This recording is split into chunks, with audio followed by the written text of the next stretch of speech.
Hi everybody. Today we are going to talk about solving two-step equations. So we're going to use the same process of moving numbers using the inverse operations, but now it's going to require two steps instead of one.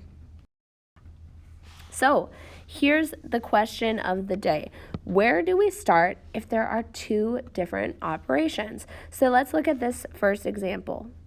Here I see that we have multiplication and subtraction. So where do I start? So we're actually going to try it in two different ways, and then you can decide if there's one way that seems a little bit easier or more efficient than the other.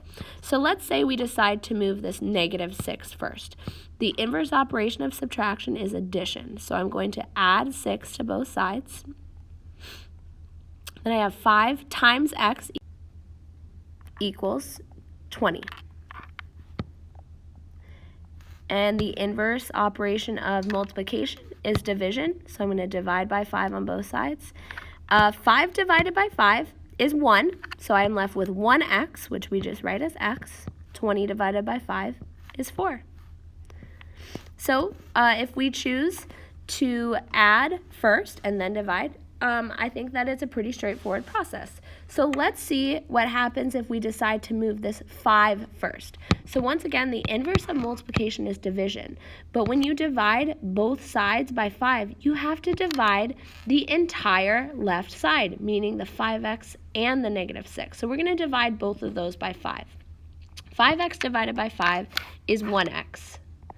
Now, -6 divided by 5 is just -6/5. That we are going to need to leave as a fraction for now.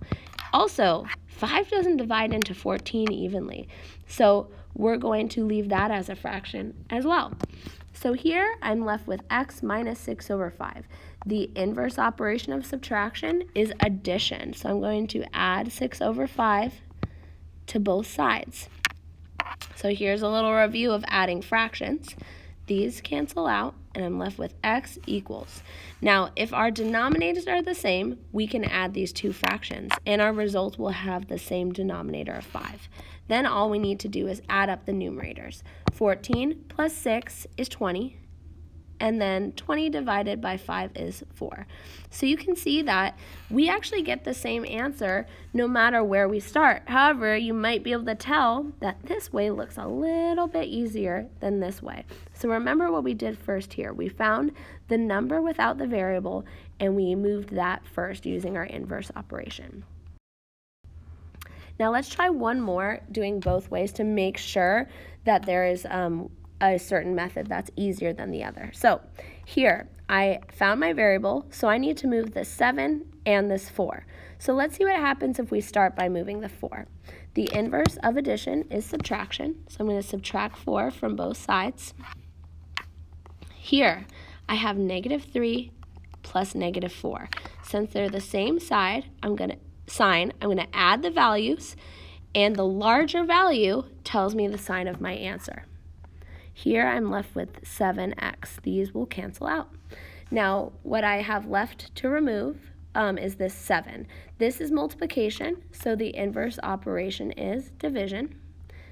And then -7 divided by +7 is -1.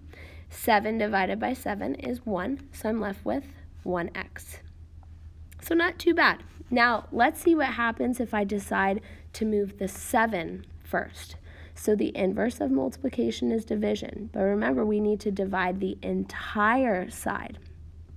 7 divided by 7 is 1, so 1x. 4 divided by 7 will have to remain a fraction. Then I'm looking at the side with my variable. This number still needs to move, so the inverse of addition is subtraction.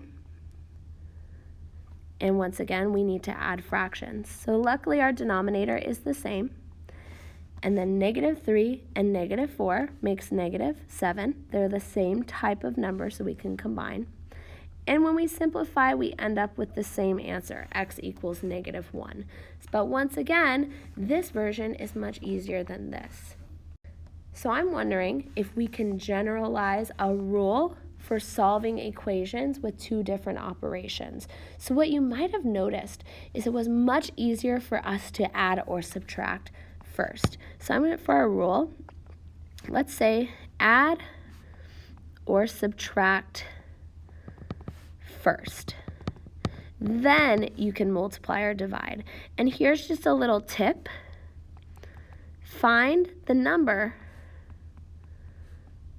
without the variable.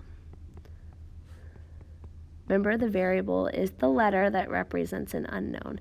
If you start by moving the number without the variable, I think the process will be a lot quicker and a lot easier.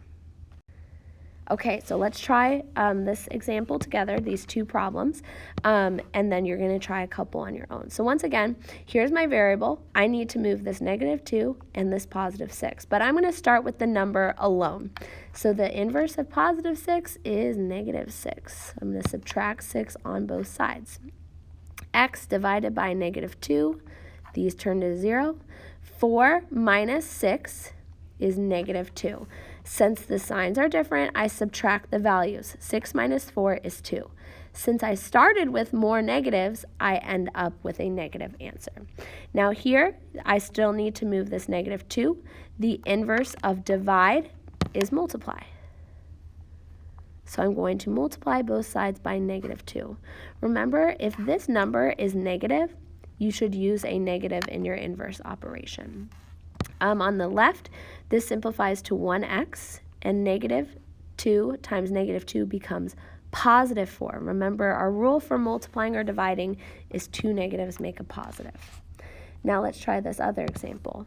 Here is our variable. So you can see that we need to move this -8 and this -11. Let's start with the number that's alone. The inverse of -8 is +8. So I'm going to add 8 to both sides. 11 equals. Now, let's look at what's left over.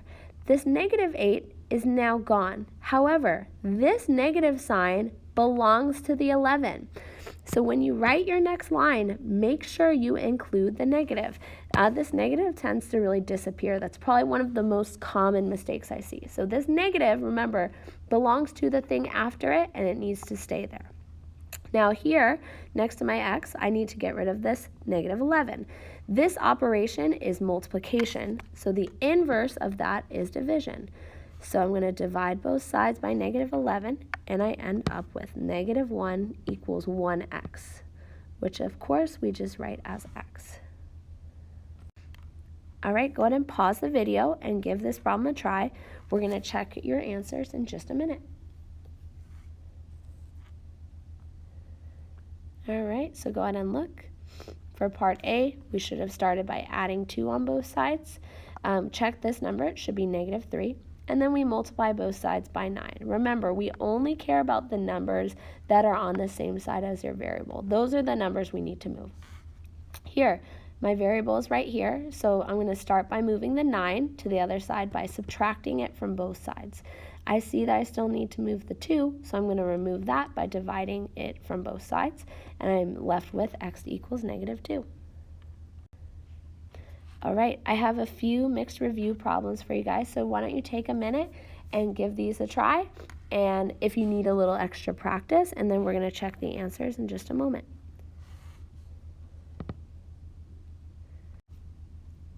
All right, so go ahead and check your mixed review problems. You may want to pause the video so you can have a closer work, and you can correct any mistakes you might have made. All right, that's all for tonight. Thank you so much for watching.